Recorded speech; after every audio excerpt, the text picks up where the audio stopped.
Hey, good evening and welcome to the Girl Talk Sunday podcast. I am your host, Sandy Best Life Jones, and I'm here to help women just like you discover the purpose and the plan for their life through honoring God, honoring your body, and owning your worth. Yes, we are a faith-based platform, but all who come in peace are welcome. Thank you for joining me here tonight. I'm so glad to see all of you. My show tonight is very personal to my guest and her family. This is not an easy subject to talk about, and I'm so thankful that she made the decision to come on and talk to us. Zhalena Mathis is the mother of Prince-Darrell Carroll. Prince-Darrell was shot and killed on June 16th, 2023 in Seattle. His murder is still unsolved. But instead of allowing her grief to silence her, Zhalena decided to wake up and to speak up. And now she is using her life, she and her husband are using their lives to educate the community on gun violence awareness and prevention. And I, as a mother, my heart goes out to Zhalena. And I admire her courage and her bravery so very much. I don't know how she does what she does, but God is giving her the strength to do it. And I'm thankful that she's here with us tonight. So without further ado, I want to bring out Zhalena Mathis. Hi, Zhalena. Good evening. Thank you so much for being here tonight. Thank you for having me on your show, Miss Sandy Best Life Jones. It's an honor to be here and to be able to have your platform of the Girls Talk podcast to be able to come and speak to your audience. Thank you very much.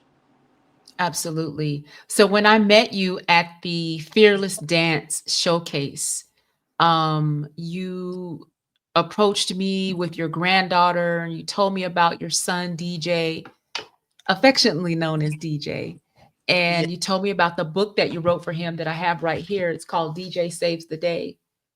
I don't know if you all can see that, but it is available on Barnes and Noble if you want to purchase the book. And your story just it hit me right here. And I was so thankful when you agreed to come on the show to talk about your son, talk about what happened to your son, and then talk about what you're doing to make things better for the people in your community. So no other parent, hopefully, has to go through what you've been through losing your son. So as we get into the interview, I just want to ask you, can you tell us about who DJ was as a child, as a brother, as a son, as a father, all the things. What was he like? Yes, DJ, as that's his nickname. And I would say I said DJ so many times, people thought that was his Mhm. real name. Mhm. He was, a junior. At the Mhm. time when he was first born, I was married to his father. Mhm. Uh, but after a few years of his life, things didn't quite work out. Uh, but DJ was a bright young man. Was Mhm. full of energy and life.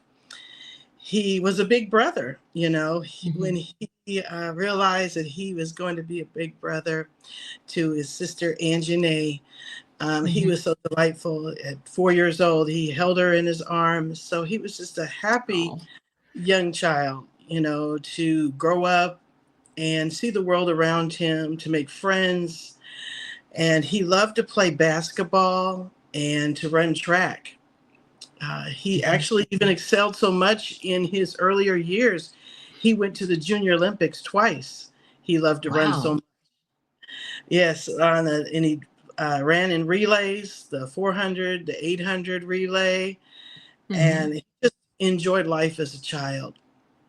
And as life, progressed, as he got older to a preteen and a Mhm. teenager, he was kind of labeled with that energy that he had with ADHD and in the school setting.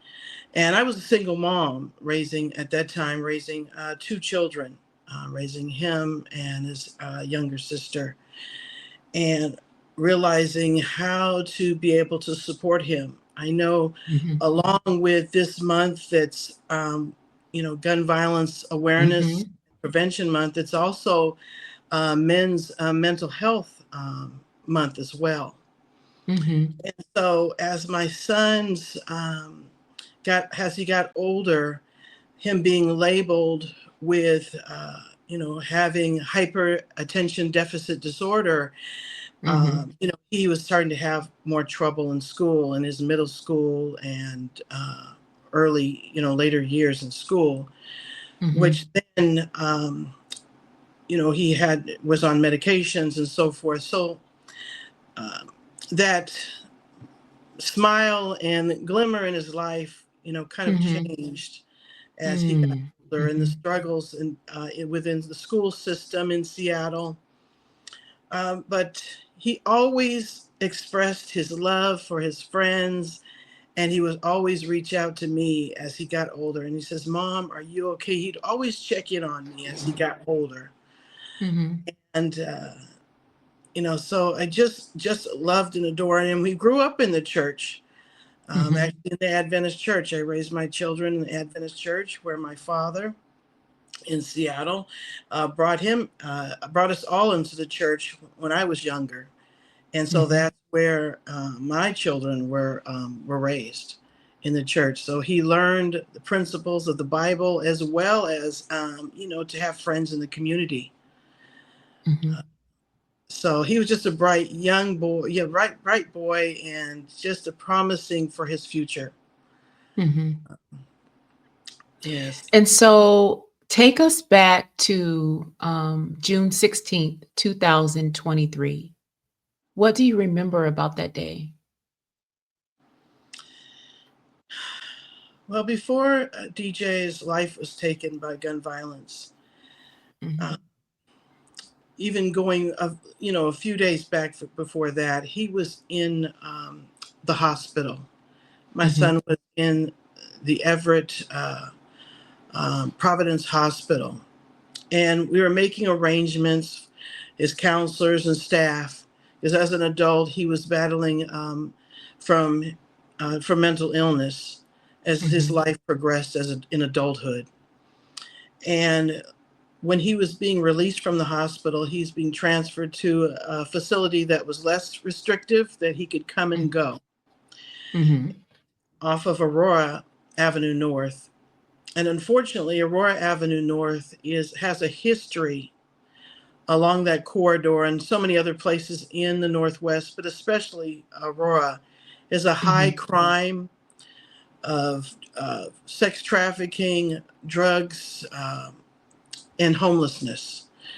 And the facility Mm-hmm. where he's being transferred to was one block from Aurora Avenue North. Mm-hmm. And I didn't feel like my son was ready to be in a less restrictive area because of the support services he needed. But Mm-hmm. yet, that was the case. Right. And so, less than 24 hours after he was released from the hospital, Mm-hmm. his life was taken on 137th and Aurora. I didn't even know that uh, his life was taken until I got the horrible call no mother, no parent ever wants to receive, by a Mm-hmm. coroner's office, Mm-hmm. that my son's life was taken and he was shot and killed. I Did thought you he get the call was, that day or was it days after? it was later that day. So Okay. Okay. they didn't even know he left the facility where he was staying. Mm-hmm. Uh, and so, they weren't notified. I was, of course, the parent is the next of kin to be notified. So it was Mm-hmm. later on that afternoon, because he was killed early in the morning, I guess between the hours of 4 and 6 Mm-hmm. uh, Mm-hmm. p.m. I mean, excuse me, a.m. So he was killed Mm, between 4 okay. and 6 a.m. Mhm. And the staff didn't know that his life was taken. Um, so I was, of course, in shock, um, and in disbelief. It's still hard to believe my son is gone. Mhm. Mhm. You know, and So DJ was 31? yes, 31 when he was killed. Okay. And he was staying in the facility, and staff were not aware that he had left the facility? No, they didn't know that he left Okay. or that he was killed. Mhm. Okay. And so, And when you finally spoke to the police, did you speak to the police that day? um, I recall, because sometimes it seems like a blur. Mhm. I Yeah. received the first call was from the coroner's office. Mhm. And I think shortly thereafter, either later that day or the next day, I got a call from the police, which Mhm. they really didn't have any answers for me, only to Mhm. say where he was killed. The coroner told me how he was shot and where Mhm. he was shot. I really don't want to go into that Oh, of course, on of the line, course. but Yes. you would believe it or not, though, people have come up to me and asked me such horrible things, asking me or saying such things online, and sometimes people can be so cruel or so Yeah. have no compassion over anyone who has lost a loved one to such Mhm. horrific tragedy. Mhm. And so I have not heard much from really the police, no updates Mhm. since his life was taken. Um, all I know is where, and there may be some witnesses, but no one has come forward with any Mhm. updates since he was killed. And I remember when we spoke during the pre-interview, you said that they didn't even catch anything on the street cameras, which is very odd to me. It is because Mhm. my husband, uh, not long after, we got that horrible, notice news, Mhm. we went Mhm. out to the area, because there's several hotels that have cameras, Mhm. but nobody wanted to talk.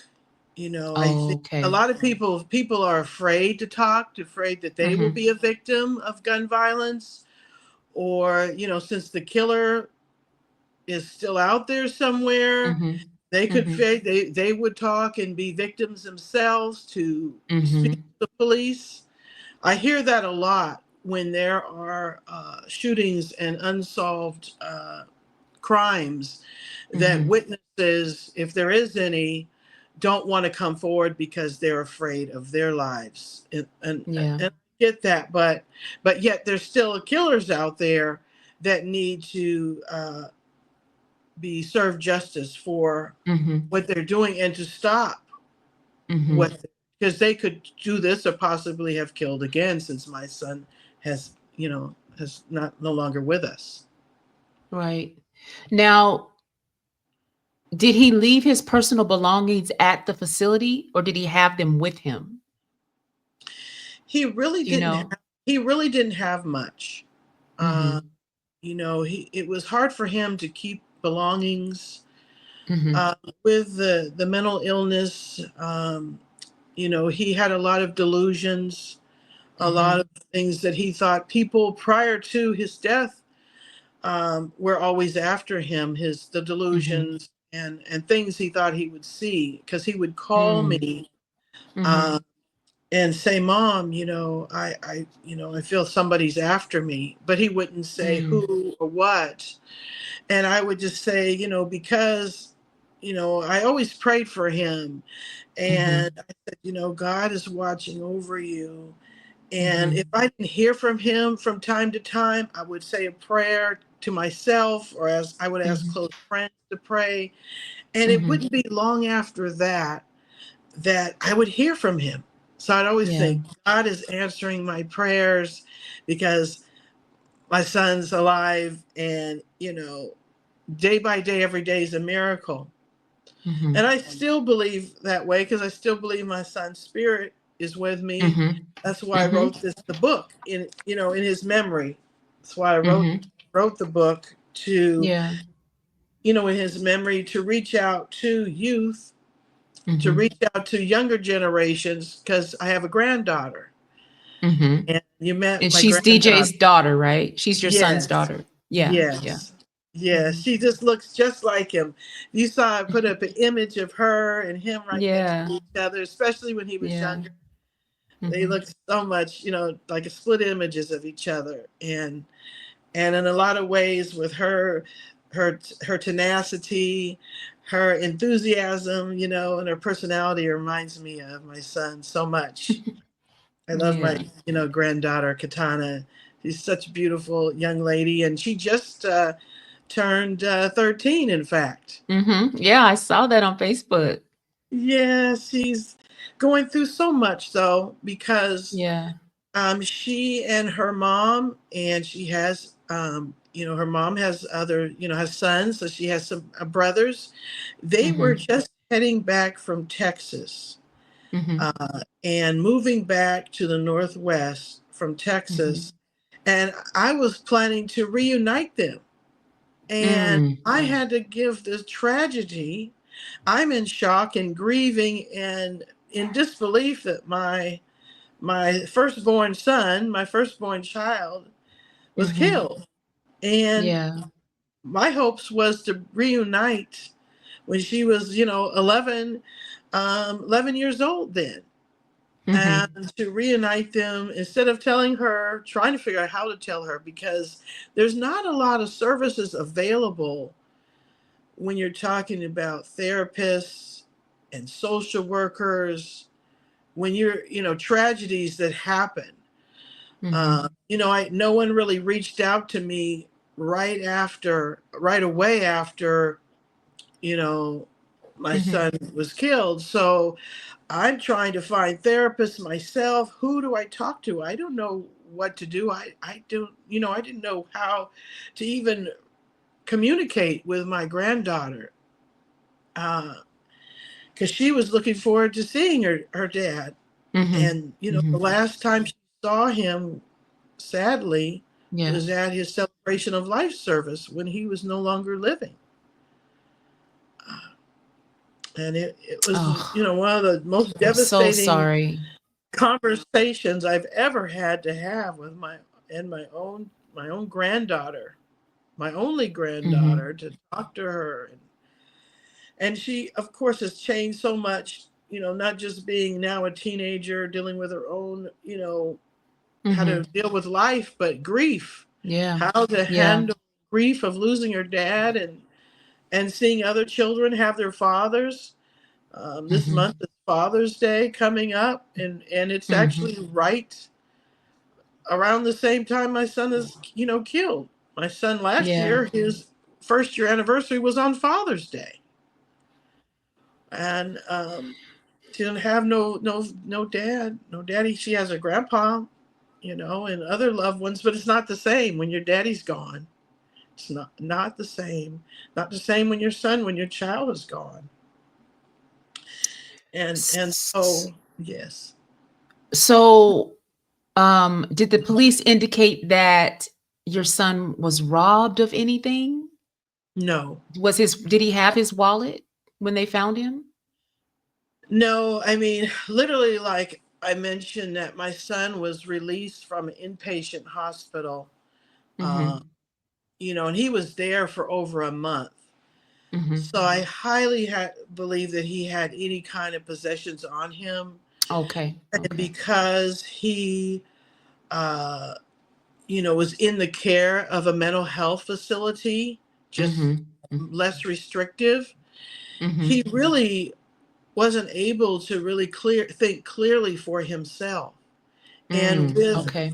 the high crime on Aurora Avenue North, Mhm. um, it is a very dangerous, especially early in the morning or late at night, to be out uh, Mhm. in the Seattle, area. And there's, Right.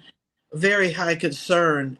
And I even asked them, because when I'm talking to the counseling staff and the psychiatrists, I would say, Mhm. could we place him in an area that's not so high crime, because he Mhm. had been in an area, staying in a place similar to that. And I would go Mhm. visit him, Mhm. and I had in the daylight, and I had to be careful about my surroundings and watching my Mhm. surroundings, going to visit him, with, you could see the, it's sad to see the homelessness and the Mhm. drug transactions in time, watching this happening. And Mhm. so I wanted my son in a safer place, but they said they had no other beds, no other place to Okay. facilitate Okay. for him to stay. Right. Yeah. Right. Now, did you have a chance to talk to the staff at the facility where he was living at the time to ask them what his state of mind was, what his demeanor was, the last time someone there had interaction with him? Did they talk to you about that at all? Um, they really didn't talk to me too much. I Mhm. uh, asked them, did they know that he left, and they didn't know. It's usually in a place because I visited similar, Mhm. facilities along close by Aurora before, and they have to have a place where they sign out because there's staff that Mhm. buzz you in and out Right. of facilities. Even Mhm. me to go visit, I have to show my ID, state who I am. This location, they didn't know who I was because literally he was there less than 24 hours. Mhm. So I had been communicating with his counselor. She said he got there safely, and that he was getting settled in. And I was Mhm. thinking everything, for as much as I knew, was okay. You know, Mhm. because usually you have your own room, and you have they give you meals, they provide you meals and the medications that you need. And then if the staff doesn't hear from a resident, they Mhm. call up and they check on him. Mhm. But Mhm. something happened where they did not check on him because he Right. would have to be buzzed out, Mhm. and and they're not like they're in a inpatient facility, so they can come and go, but Mhm. at such early hours, Right. that I did not get any details as when he left, what kind of mental state he was in. Mhm. Mhm. But It's so strange to me that it seems like they would have done some kind of intake assessment with him when he got there so they could assess his state of mind when he mhm. first got there. Since he had been there less than 24 hours, it seems to me they would have sat down and done some kind of assessment with him as soon as he got there. Do you know if that actually happened or not? Well, and to this day, I don't know exactly. Typically, that is what Mhm. does happen. Mhm. Right, right. And in the past, when he has been staying at other locations, that is what has Mhm. happened. Mhm. But again, the counselor talking with her, because I called there later on after I kind of tried to, I don't know if you'd say composing myself, but I wanted to Yeah, know what right. happened. How come he was killed, and he was Mhm. in their care, and Mhm. calling them? They didn't know anything. Mhm. But this was like, at that point, this was almost probably 10 hours later after he was killed. So a resident to be gone that long And you don't even in know. right, they didn't even know he was killed, that he was gone, and you're gone 10 hours because this happened Yeah. early in the morning. I got the news probably about 2 or 3 or something in the afternoon, Mhm. and I was, trying to figure this out in my mind. So then I called a few hours later to try to get some answers, and they didn't even know he was gone, didn't even know he was killed.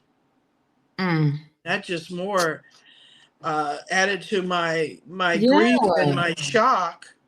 Right, All those right. hours later, they didn't know he was gone or killed.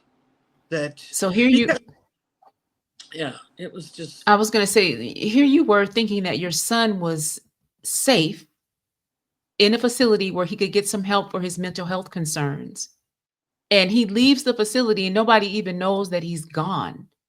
no There's no nobody. there's no security around people coming and going into the facility. It just makes no sense. And I still don't have any answers from the police or anything to Mhm. trace steps. The last word, because was interviewed with Como for Mhm. uh, this was several weeks later, because I did have a prayer vigil and a march Mhm. in his memory Mhm. before his celebration of life service. And I had enough, I would say, I don't know if it was strength to be able to get on camera, um, Mm-hmm. to be able to get some news out there to see if anybody saw anything or heard anything. Mm-hmm. Right. And the police still didn't have any answers then, but the news was reporting that some unmarked uh, dark vehicle left the scene, Mm-hmm. unmarked, license plates, in that same location where my son was killed, but no So dates. if if nobody saw anything or heard anything, how were the police notified that he was there on the ground? Well, some of them have to call the ambulance because they did try life-saving measures right there. Right. There's a hotel uh, Right. close by, probably just feet away from where he was Mm-hmm. killed. Mm-hmm. And they, tried to save his life, but he yeah, died there on the scene. Mm-hmm. Mm-hmm. Yeah. Whew. All right, let's move to your book. Your book is called DJ Saves the Day. What inspired you to write this book? What inspired me? It was shortly thereafter my son's Mhm. first anniversary, his angel anniversary, uh, Mhm. last June 16th. Mhm. I Mhm. had a DJ Cares families. I wanted to reach out to the community on his Mhm. first anniversary to invite loved ones, my own loved ones, friends, and others who have Mhm. lost a loved one taken by any kind of violence, out there at the Bitter Lake Community Center. It was probably about Mhm. 5 blocks where my son was killed. So I wanted to be Mhm.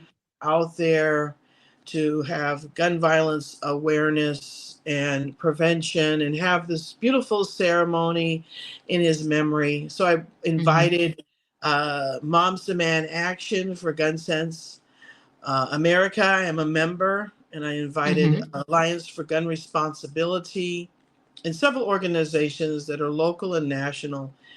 And Mhm. so that beautiful program kind of started my thinking about what else could I do in memory of my son. And I feel like his spirit was speaking to me, that I Mhm. wanted to do something that would reach to families, to children, uh, locally as well as all over the world, wherever this Mhm. book.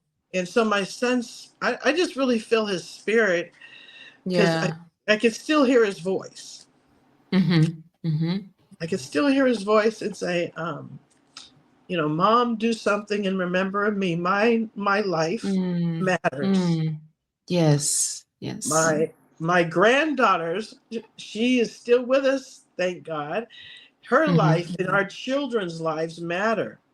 And Mhm. through this book, I thought a vision of reaching our children, to teaching them while they're young. When they say that part of the Bible says when they're young, when they get older, they won't depart from it.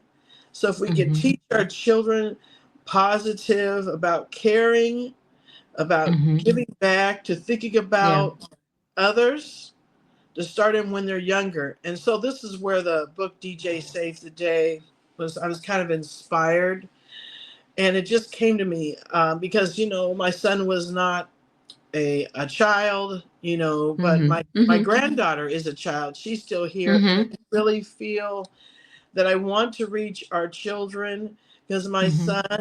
you know, he struggled in so many ways. And in this book, it tells a life of a story of a child that, even though it's fictional, but where Mhm. DJ is trying to reach out to another troubled young man in school, that he's Right. been picked on. He's coming from a struggling, family life, being raised Mhm. by a single dad who has some of his own issues with alcoholism. And I put real life stories in here, even though it's a Mhm. fictional, but some Mhm. of it touches on real life scenarios that I believe Mhm. that children, even as young as kindergarten, They're so smart today. Children, um, if we listen, they will talk and open up. Mhm. I mean, I took Mhm. this book on my son's actual, birthday. He was born Mhm. April 23rd. And so Mhm. for his birthday, I brought some of my books to a Boys and Girls Club in Mm. Tacoma. Actually, Mhm. it's inside the East Side Community Center in Tacoma. And Mhm. I brought a cake with a picture of DJ Saves a Day on it. And I was talking to the children about being kind and loving. And as soon as they saw this book, and there was children in the audience from ages like 5 on up to 12 years Mhm. old, they knew Mhm. instantly by looking at the image of the gun here crossed out. They already Right. started asking questions. Is this a book Mhm. about gun safety? Mm. Mhm. Automatically knew, and they wanted to know more, and then they start telling their stories. I didn't even have to even prompt them. I came there Mhm. as a mother to tell my story and to say how much I love my son and how much I care about them. And Mhm. they said some of the children even had their own loved ones that they either knew or saw get shot. And so our children are suffering out here, and the Yeah. love for the community and the family. Mhm. And Mhm. so this book, I'm just that will change one child's life or one family's life at a time. Mhm. I mean, Mhm. even through this short story, at the Mhm. back of the book, I have questions for either the teachers and the children to talk about. If I'm Mhm. hoping to get it in the school system one day. But as long as I could be asked to go to a community center, to a church, I'll go to a church and give my testimony. Wherever I'm Mhm. called and led to go, I want to tell my story. And then in Mhm. the very back of the book, I give resources and information A about, lot of resources. yes, where Yes. parents and children, and in confidentiality, there's local Mhm. numbers you could call to Mhm. text for support services, as well as the national organizations that I am members of. And Mhm. so I'm hopefully this book will make a difference and will change hearts and lives for the good. Mhm. Yeah. That's There's a why. part in the book that really resonated with me. I want to read it. It's part of the author's note, and it says, "Dear reader, as a mother, grandmother, and survivor of gun violence, I have lived through the unimaginable heartbreak of losing my son to this tragic epidemic. His death, taken far too soon by gun violence, is a pain that resonates deeply within me. I write this story with a heavy heart, but also with hope that through awareness and conversation, we can bring about change." Has writing this book helped you process your grief for your son? Yes, I feel in so many ways. I know Mhm. that after receiving the tragic news that my son was killed, I did Mhm. seek out shortly after, probably about a month after, counseling, grief therapy. And one of the counselors that I spoke to was Mhm. saying to write down your thoughts, and write a letter. What letter would you write to Mhm. your son? I know Mhm. that was one of the hardest things. That probably took me like Mm. 4 months to try to just Yeah. write, because I even now, of course, I still go through so many emotions. As a Mhm. mother, I wish I was there to save him. I wish it was my Mhm. life instead of his. Yeah. Yeah. And so Yeah.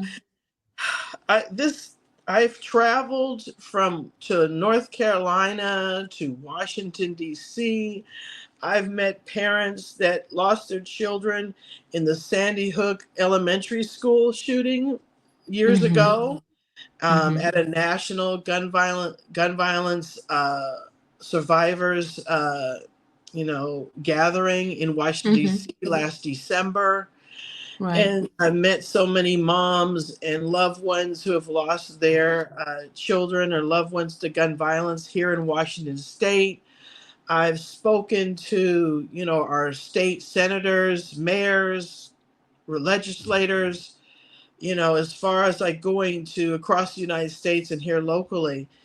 And it helps me to, as many times as I can, even though sometimes it can be overwhelming, but I have a Mhm. call and a mission to do Mhm. this Mhm. because every time I hear another child or person, out here, no one, this is an epidemic. This is a Mhm. crisis in America. We have Mhm. It more is. guns in America than we have human lives. And it seems Mhm. like I understand about the Second Amendment, people rights to bear arms, but people don't Mhm. lock up their guns. They Mhm. don't store them properly. And I mentioned that in this book too. That's Mhm. how the young man, those who read the book, get the book, they'll find out that it was an unsecured gun in Mhm. the home. And that's a huge issue in America that people get their guns stolen and they get in the wrong hands of children. And children's minds are not even formed to Mhm. realize the total consequences of their Yeah. actions. And the And finality. right, Yeah. exactly. More or Yeah. less an adult doing this, but a child, and Mhm. have to realize that. And this is happening more and more in our society today, that children are getting guns in their hands, and a lot of them are because they're unsecured guns. Mhm. And Mhm. and people seeking need to seek help, and there's ways to do that, confidential ways to do that. There's a lot of local community organizations. Mhm. Alliance for Gun Responsibility is an amazing organization that I'm a member of. And there's a lot of mentors out here in our communities, like the Boys and Girls Clubs and the centers. I understand that sometimes you lose faith in the system, but you finding someone in your community that you trust, a Mhm. loved one or a mentor. If you need to seek help, reach out to Mhm. them, a trusted friend or loved one, Mhm. before Yeah. you decide to make the most devastating choice of your life, to ending Mhm. someone's life or even ending your own. Right. I've been through so many tragedies in my life, but God has pulled me through. I mean, before my son was killed, my husband, I lost my stepson. He died in a Mhm. fire in 2022. So we've had tragedies back to back, but God, in his ultimate strength that I've called upon, and I have some Mhm. close friends that I can go to pray with or talk with, and I just cannot give up because, you know, with God's help and Mhm. his strength, that's how Mhm. I carry on. I wake up every day, think about the purpose and the mission in memory of my son. I Yeah. wanted to say a scripture real quick Mhm. because this Sure. is the scripture that I go to when I'm feeling like the weight of the world is on Mhm. my shoulders and the sorrow Mhm. sometimes gets to be too great. I reflect to Revelations 21, verse Mhm. 4. And it says, Mhm. "And God shall wipe away all tears from their Mm. eyes, and there shall be no more death, neither sorrow, nor crying, neither shall there be any more pain, for former things are passed away." And I keep claiming that scripture. I Mhm. keep, I have my up and down days, but I just thinking what I can do in the memory of my son's Prince-Darrell, DJ Mhm. Carroll's memory, and Mhm. to be here to for my granddaughter and other Mhm. children, to see their Mhm. faces, to say, if I could say, I care about you, I love you, I'm here for you, I'm not going to give up. until the last breath in my body to make a Mm-hmm. difference to end gun violence, one person or child at a time. I heard you say that DJ was a big brother, that you have a daughter. And I'm wondering, what are you and your family doing as a family unit to process your grief? Are you in counseling?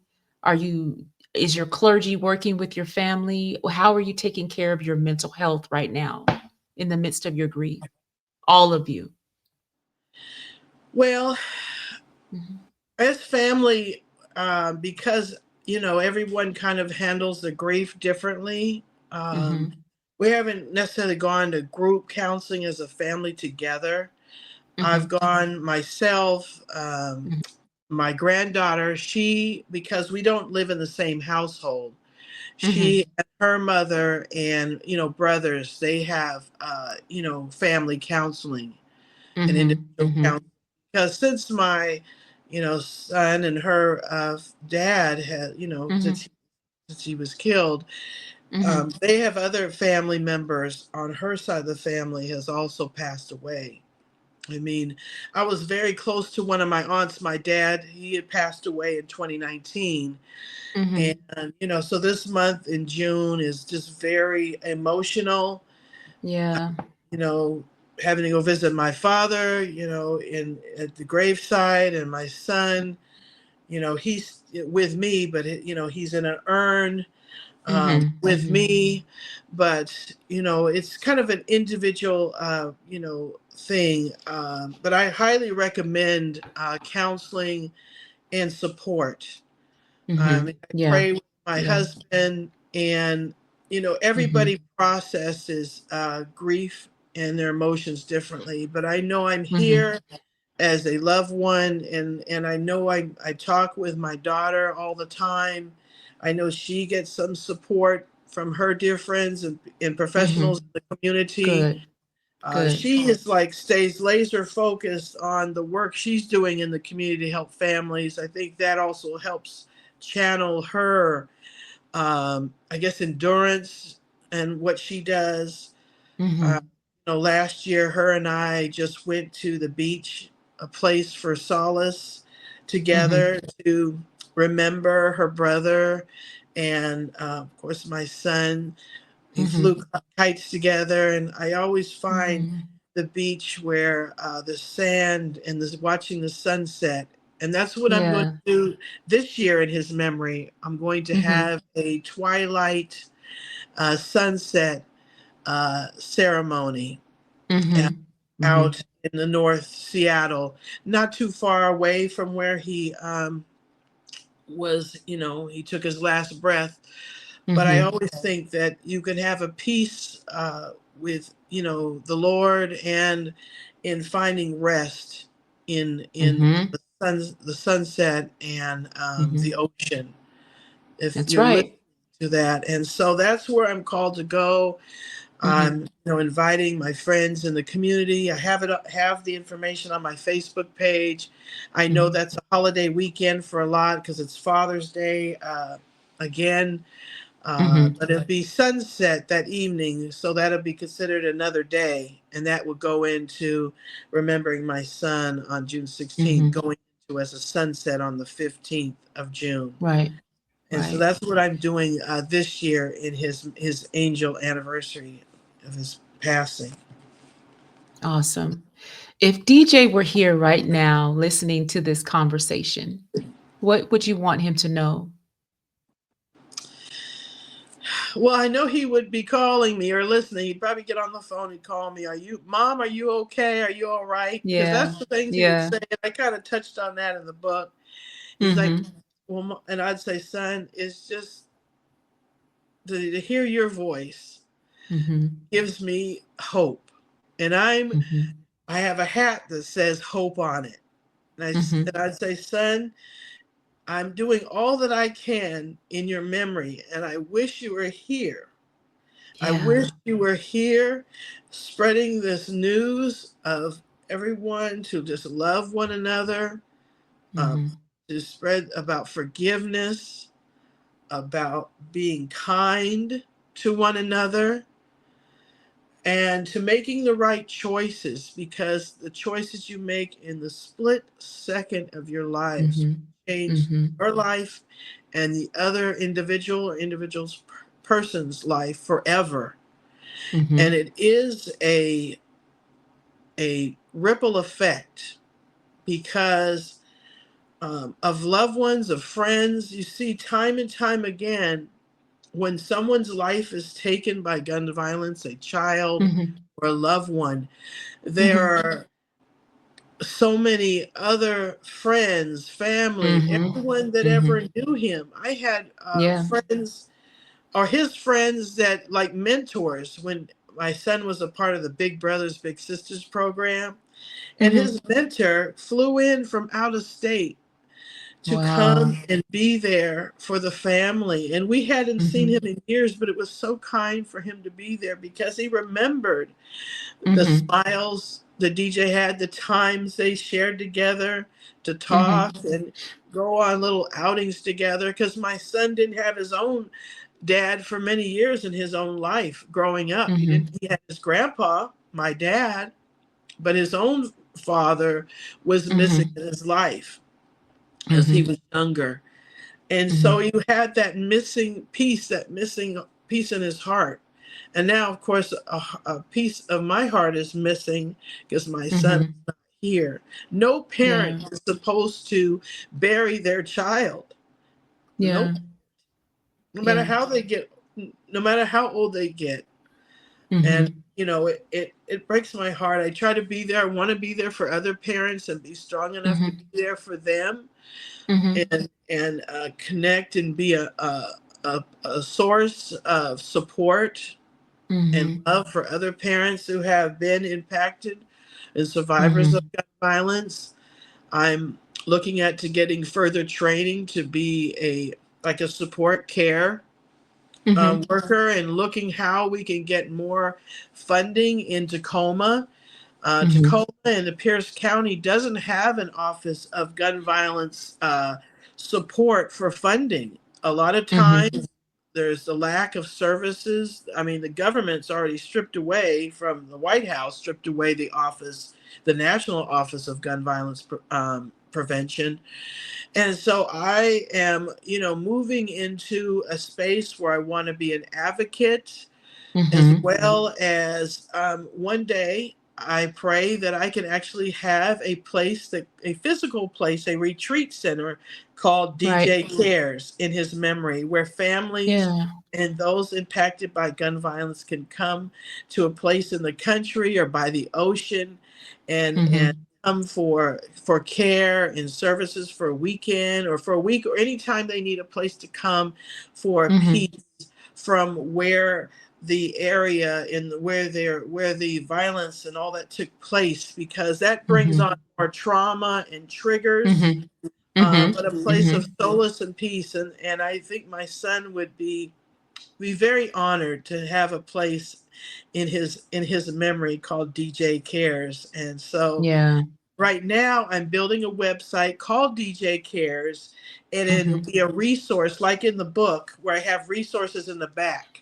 For Mhm. now, it'll be a website coming out really soon. Hopefully, before the month of June is complete, I'll have Mhm. a website up called DJ Cares, and it'll be a resource and services website. So we'll link families Awesome. for therapy. I'll be connecting Mhm. with organizations in the community like I do now, but they could call and if they need information, I could provide the resources, and hopefully through the book, raise a few dollars. So if I could provide maybe a couple of counseling services, to pay to help pay for that. So to move Mhm. that into a nonprofit where I can build a facility in my son's memory, as well as provide funding to help for Mhm. families impacted by gun violence. That is my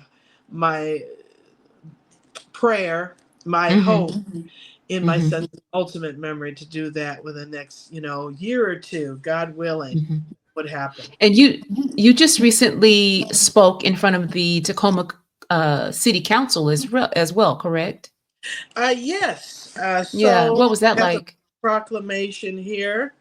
Mm-hmm. The mayor, Woodard, signed the proclamation Mm-hmm. to, they do this every year, but Mm-hmm. this is, like I have the t-shirt, Mm-hmm. Wear Orange is a Mm-hmm. national in representative. It was founded by a high school, a friends of a high school student. Her name is Hadiya Pendleton. Mm-hmm. Sadly, she was shot and killed shortly after uh, President Obama's second inauguration, Mm-hmm. Mm-hmm. and Yeah, I remember shortly that. after that, and Mm-hmm.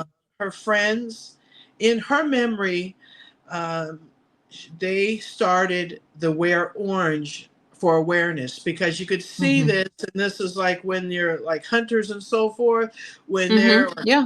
they would see you wearing orange and they would stop and you wouldn't get hurt. And Mm-hmm. so they brought up this awareness, and this started in 2015. So every Mm-hmm. year since 2015, the National Month of Gun Violence Awareness, it actually Mm-hmm. starts on June the 6th. So always, or Mm-hmm. the first Friday rather, because sometimes the first Friday isn't June 6th. This year it's Mm-hmm. June 6th. But the Mm-hmm. first Friday, that first weekend is Gun Violence Awareness Weekend. Mm-hmm. And then, so I was speaking, asked to come and speak in behalf of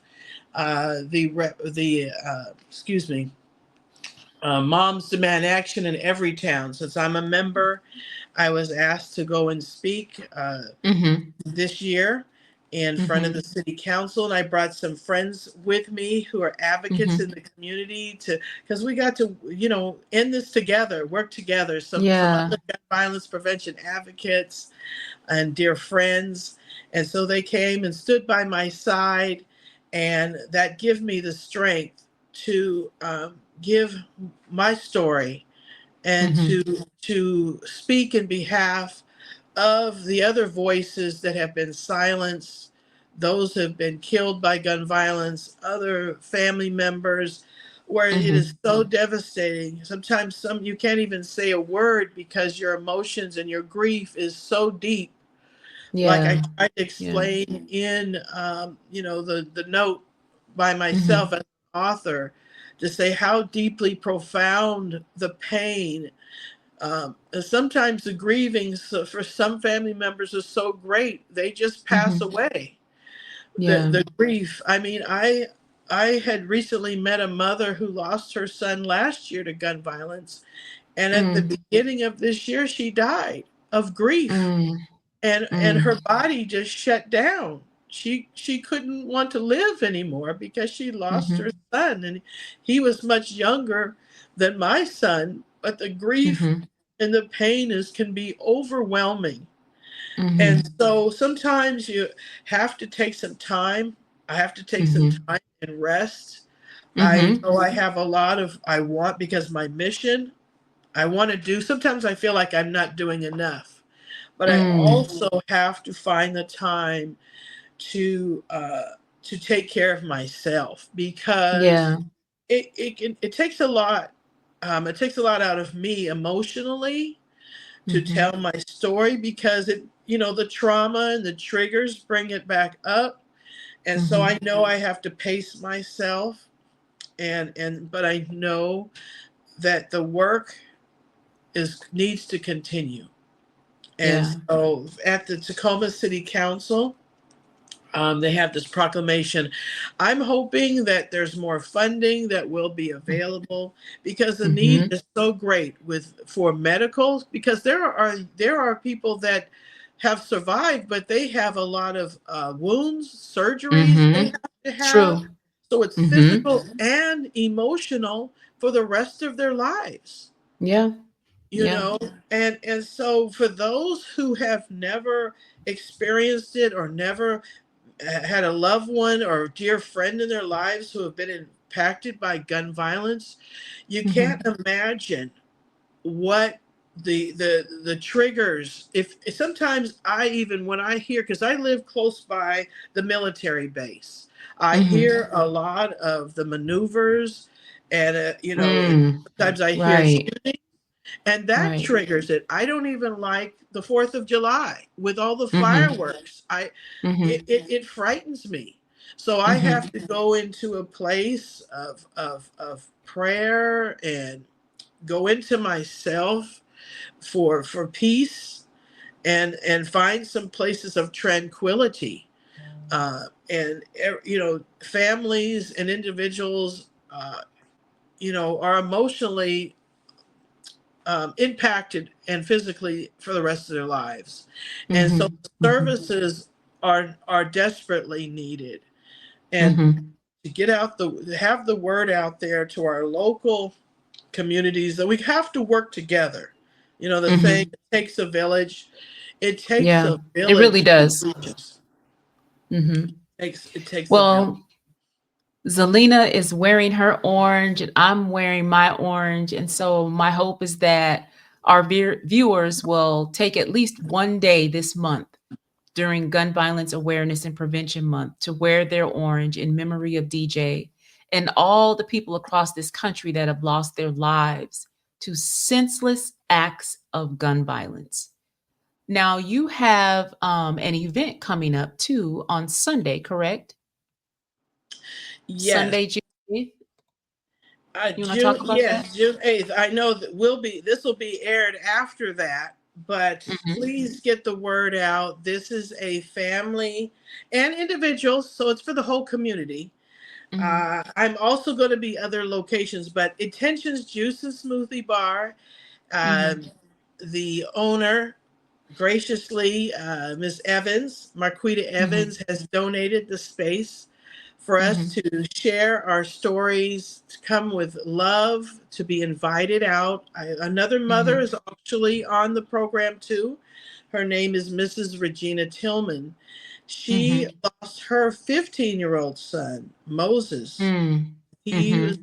Yeah, I heard students about that. at Lincoln High School in Yeah. football. He had just had a few more years to go before he was going to graduate, Mm-hmm. and just a bright, promising young man, and so loved. And he recently had his birthday, Mm-hmm. um, at the end of May, and I Mm-hmm. recently met her and invited her to come out if she felt Mm-hmm. comfortable to tell her story, and she's starting a foundation, working on that as we speak, in Mm-hmm. memory of her son, called Moses Isaac Foundation, to Mm-hmm. reach out to youth and families impacted Mm-hmm. by gun violence and gun violence prevention. So we all are being called to this a mission, and Mm-hmm. being bonded by our sad tragedies, but to keep our children's and our loved ones' names alive, to make a Mm-hmm. difference.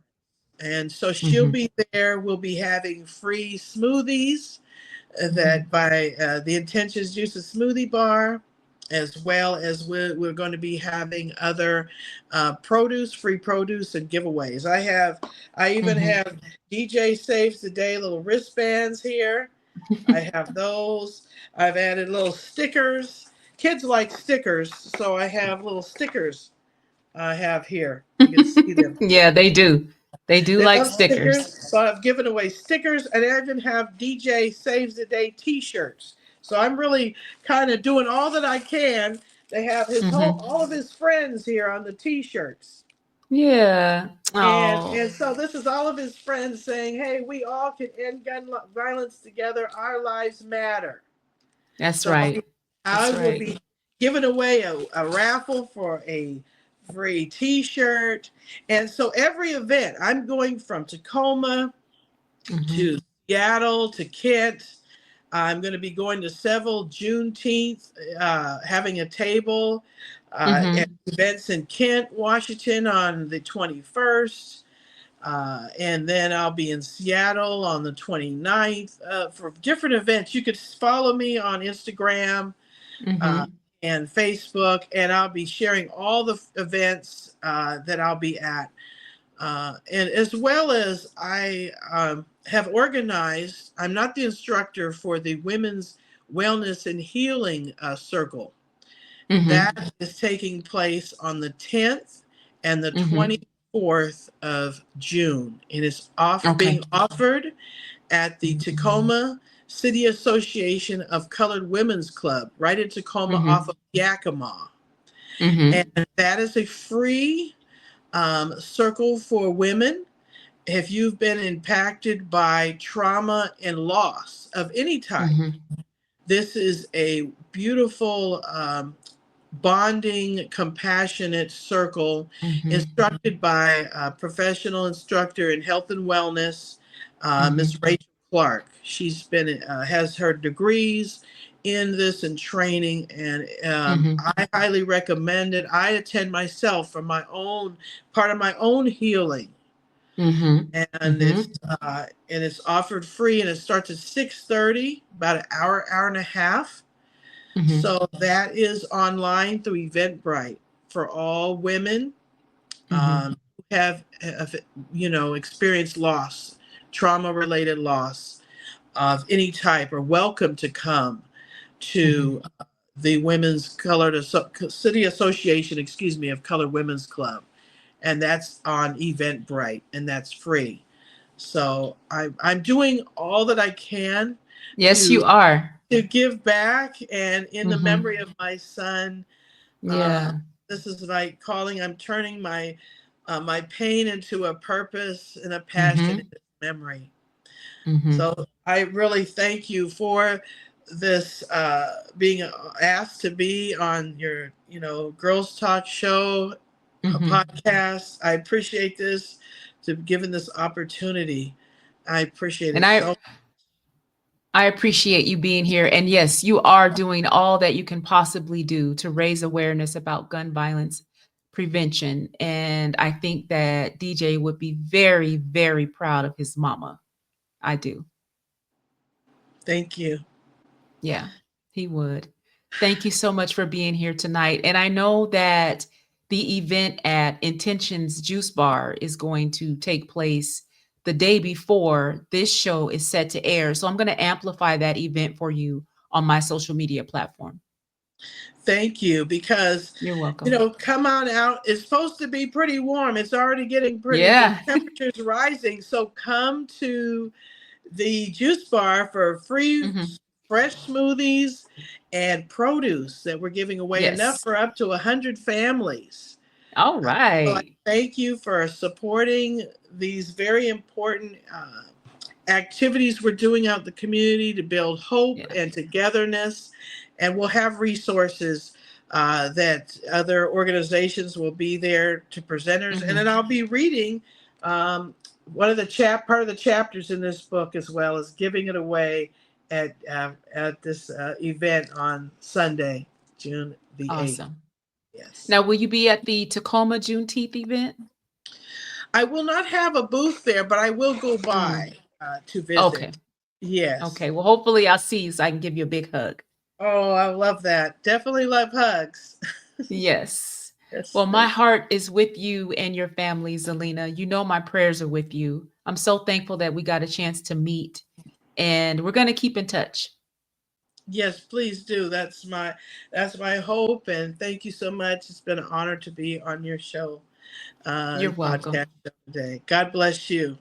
Take Bless you care. too. All right. Take care. All right. That's our show for tonight. My heart just, ooh, my heart goes out to Zhalena and her family. And I hope that those of you that are watching will say a prayer for her and her family and pray that, the authorities can get to the bottom of what happened to her son and bring justice for her son. There's no reason why his death is still unsolved. Somebody has to know something. So I'm praying that whoever does know something will come forward and let the family know what happened to DJ. They deserve to know. They have a right to know. All right. So you pray that prayer with me. And thank you again for being here tonight. I appreciate it. And I love you all. And I'll see you on the next episode of the Girl Talk Sunday podcast. Thanks.